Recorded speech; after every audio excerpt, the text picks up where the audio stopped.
I was only supposed to help my parents out for the summer, and fast forward, 12 years later, here I am. I always played second in command to my mother. She was the matriarch. She was the boss.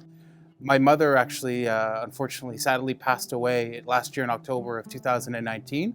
This restaurant has always been my mother's restaurant, and to be really honest, I still believe that it is her restaurant. Having the title of owner is just, to me, a title. For me, this is the house that my mother built. My mother was an actress in South Korea, and my father was a teacher in South Korea. So when they both came to Canada, they couldn't apply their skills here. They couldn't transfer them at the time. So they both decided to start a business, and they decided to start a restaurant. And neither of them had any experience owning a restaurant. I have no idea why and how my parents came to start a restaurant. I can tell you that throughout the most of my life, it was my mother that was really involved with the restaurant. My father was really more behind the scenes. And watching my mother, I can see the inspiration and the passion. She genuinely cared for the people that walked through these doors, and she genuinely cared about the food that was being sent out. For her, there was a lot of pride, and that's something that I took from her and learned from her. For me, I'm very passionate about the food. I'm very passionate about the people that walk through our doors, and I enjoy it immensely. We serve authentic Korean cuisine.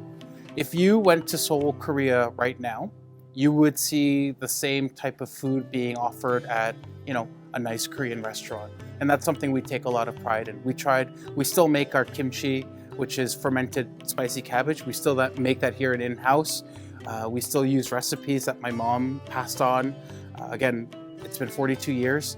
So there's a lot of continuity. There's a lot of history. There's a passage of culture, passage of time, passage of knowledge of food. I mean, it's beautiful.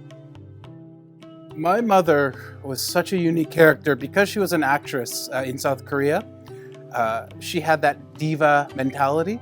So it would actually take her 2 hours to get ready every day. She would do her hair, like she had a beehive hair.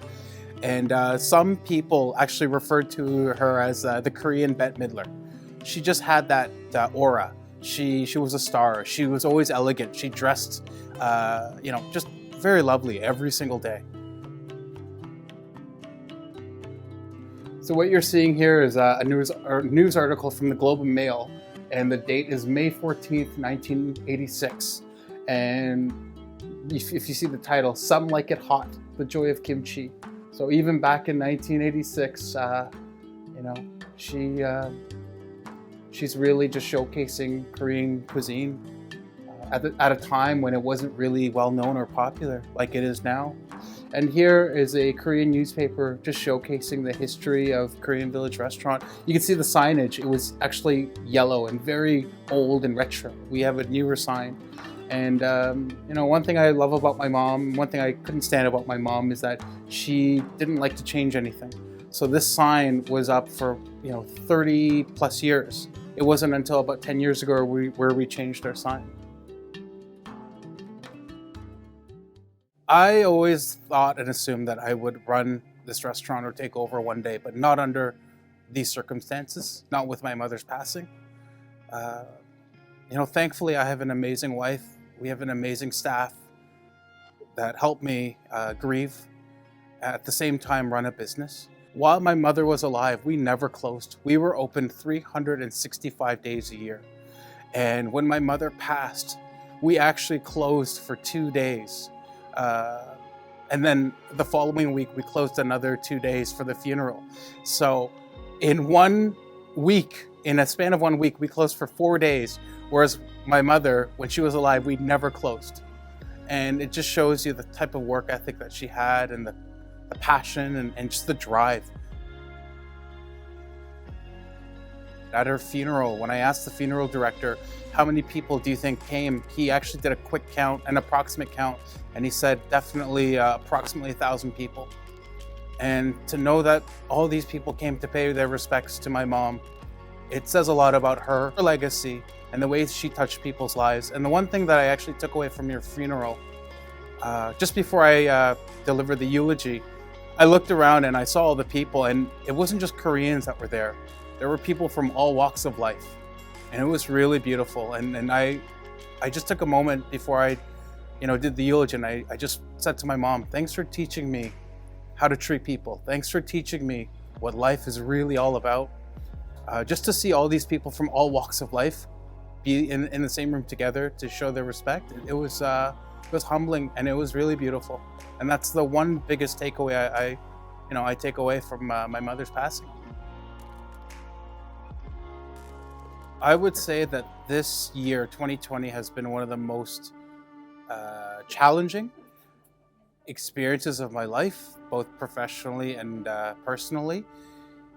The government imposed a lockdown and banned indoor dining.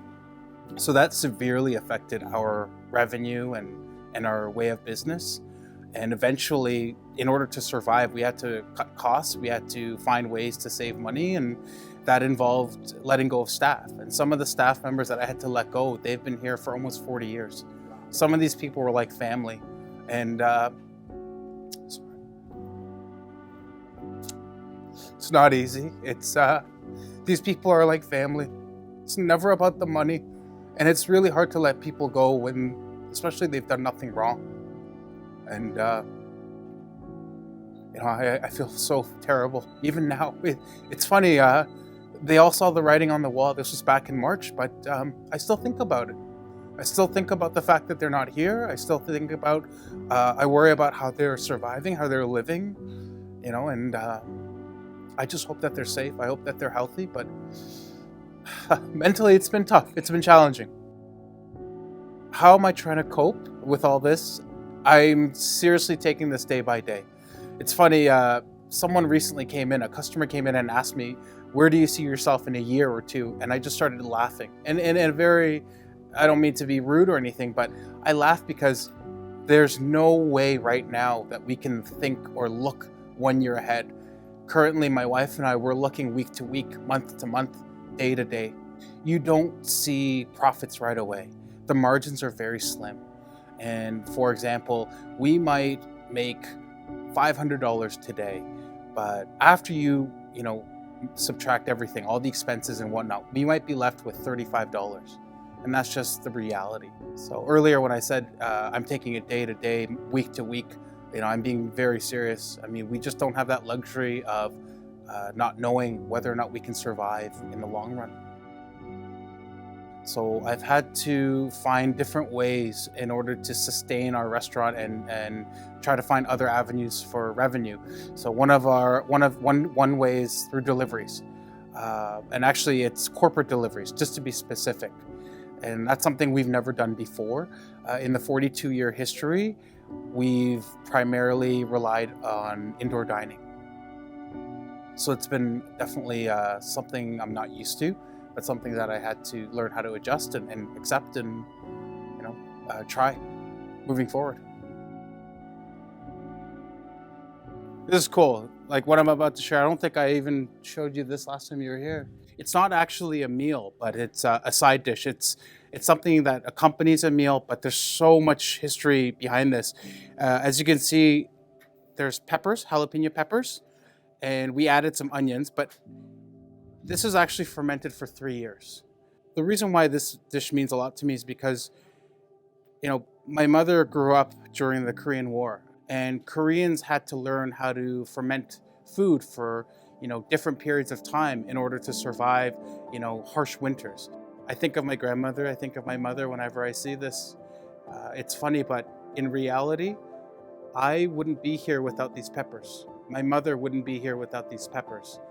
And so, whenever I look at these, I think about the amount of love, the amount of care that's put into the preparation. And I don't know if you can see this. I know it's a little further away, but there's seeds in there. And the reason why the seeds are still in there is because Korea was so poor that Koreans had to learn how to incorporate and use the entire vegetable or entire ingredient. So whenever I see the seeds, it's just a reminder of how far my mother and Korean people have come. So there's a lot of history. There's a lot of cultural importance in this little dish right here. And my mom loved these, and I love them too. And it's just cool. Just being in this restaurant, it's the opportunity to share these kind of stories and to really share the historical importance, the cultural importance. Again, I wouldn't be sitting here, I wouldn't be talking to you without these peppers. So it means a lot. So the one thing, hi, who is it? Diana, thanks so much. Hold on, I'm gonna just say hi. What are you doing? No, come on, man, don't leave that much. Just come back next time. Thank you. So, you can share this or not, but that's just an example. Every day we get, when it comes to community, one thing I love about being in this restaurant business, I don't look at people as customers. My mother never did either. She treated them like an extended member of the family. And I don't know if you guys heard, but this young lady just ordered from Ritual, and she left a $50 tip. And we've had that actually a lot recently. During September, someone's bill was $47.40, and they left $50 as a tip. And my wife actually called me and she said, Jason, you got to come and tell them that they made a mistake. When I came over, they said, we didn't make a mistake. We want you to stay. We want you to stay open. And these are students from U of T. And to see that kind of heart from them, it means a lot. It's not about the money, but the fact that people are willing to support us like this. The people that come here and walk through our doors, they're some of the nicest, kindest, diverse groups of people that I've ever met. And I'm just thankful that I have that chance to meet these people every day in and day out.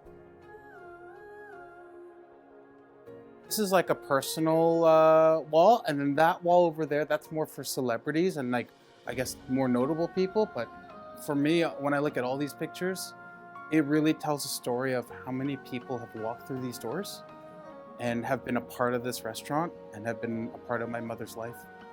And when I look at this wall, it just encompasses her legacy, her passion, and just her love of people.